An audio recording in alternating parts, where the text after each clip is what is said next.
I'd like to talk about one of the great potential problems that may arise from playing an origin character in Baldur's Gate 3. Potentially.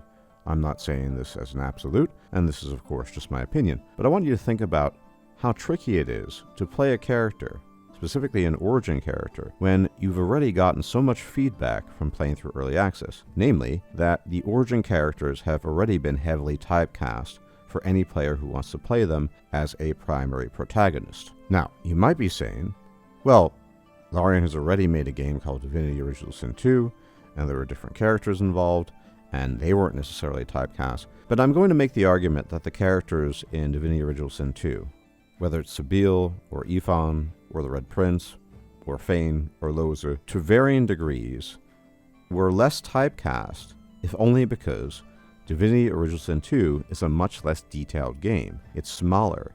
There isn't as much face-to-face interaction.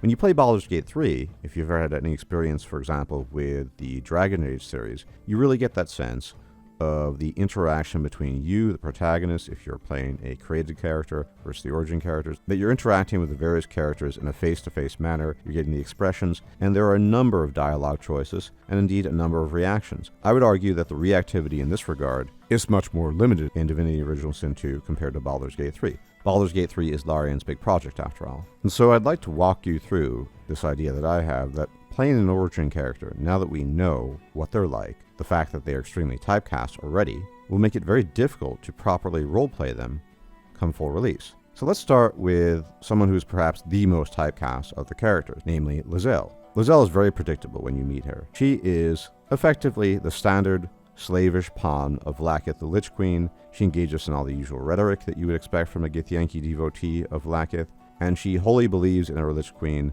and in Githyanki society in general, and she doesn't deviate from that, at least in early access. She has one encounter with this Githyanki patrol that does not dissuade her from her core beliefs, mind you. Indeed, rather than dissuading her from her core beliefs, she believes that the Githyanki who crossed her, when she presented herself to them in an effort to get to the creche to have herself cleansed of the tadpole, she believes that this in fact is a betrayal of Vlaakith and goes against Githyanki principles. And so there's no epiphany moment, at least in early access, for Lae'zel when it comes to matters of Githyanki principles and her devotion to the cause, so to speak. She clearly thinks that the Kithrak is in the wrong and that she's in the right, but not because Githyanki principles are at fault, but rather this individual Kithrak is. Now imagine, knowing all you know about the character, you playing Lae'zel as an origin character, which I have to admit I've actually considered doing. But the problem is that I would be straitjacketed into playing a character whose nature I already know, and a type of character that, frankly speaking, I don't really enjoy particularly. Meaning, I would have to pretend to be the slavish devotee to Vlaakith the Lich Queen, although I fully well know that she is not exactly a nice person, and the Githyanki en masse are being had and being deceived by their illustrious leader.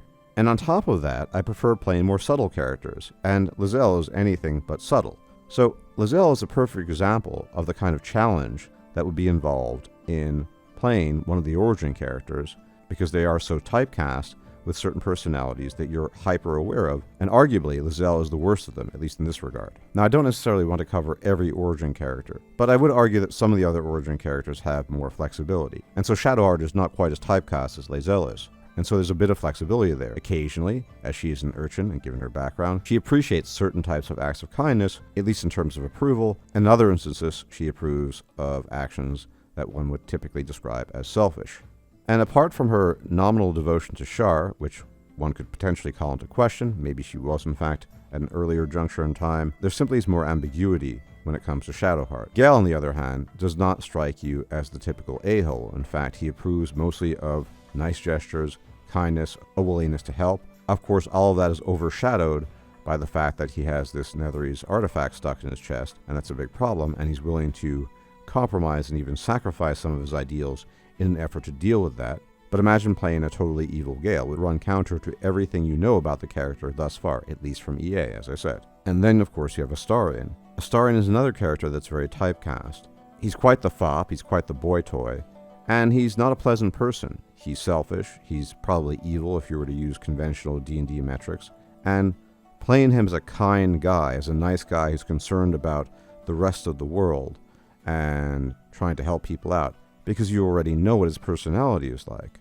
And on top of that, he is one of the few characters that will actively offer disapproval when it comes to getting rid of the tadpole stuck in your head, because he likes it, because it allows him to tolerate the sunlight. It gives him powers that a vampire, or in his case, a vampire spawn, would otherwise not have. So imagine what it would be like to play an Astarion that is nothing like that whatsoever. I could go on and on, of course, but I think you get my point. Now, I know a lot of people would then say, well, nobody's forcing you to play Astarion as an evil bastard, or nobody's forcing you to play Will as this wannabe hero. And of course, nobody is forcing you to play Lae'zel as a slavish devotee of the Lich Queen of Blackith. And indeed, you could also add that if you're playing Lae'zel, then you are technically not in possession of this knowledge. You are cheating, in a sense, by extending your knowledge of the actual situation onto the character, and therefore you're actually cheating and not playing her as she's meant to be played. But I would make the claim that the personalities and the tendencies that you encounter in the characters that you meet, who then become members of your party, your fellow infected, as it were, those are the personalities that they have. If you, for example, decide to play Lae'zel as a kind, caring individual who doesn't believe the lies of the Lich Queen, that's possible, but it runs counter to everything we know about her. Just as if we played Shadowheart as a person of very, very little faith in Shar, that would be very, very weird. And so, even though technically you could do these things, it doesn't really make sense given what we do know about the characters. Yes, we've been spoiled, but nonetheless, you will observe these characters later on when the game is fully released, and it will nonetheless bother you when you play them in a way that runs counter to what you expect them to be like.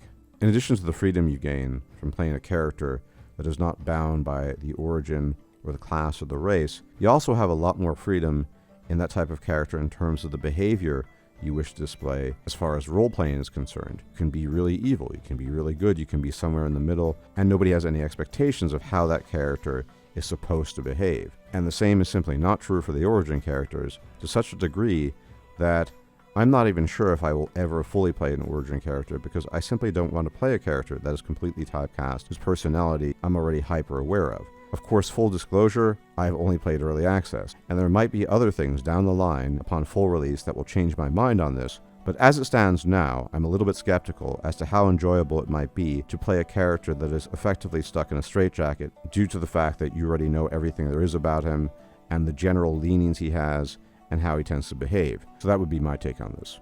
And as stated at the beginning, this is just my opinion. I'd be very curious to see what you think about this idea. The fact that these origin characters are highly typecast and therefore very constrained in how they can be role-played compared to other characters, which is not to say that there wouldn't be an abundance of choices, but again, an Astarion who's extremely generous and kind and helpful wouldn't be an Astarion, at least the Astarion that we know. As always, thanks for tuning in. Please hit the like button, share, comment, subscribe. It really helps out my channel, and I will check you out later.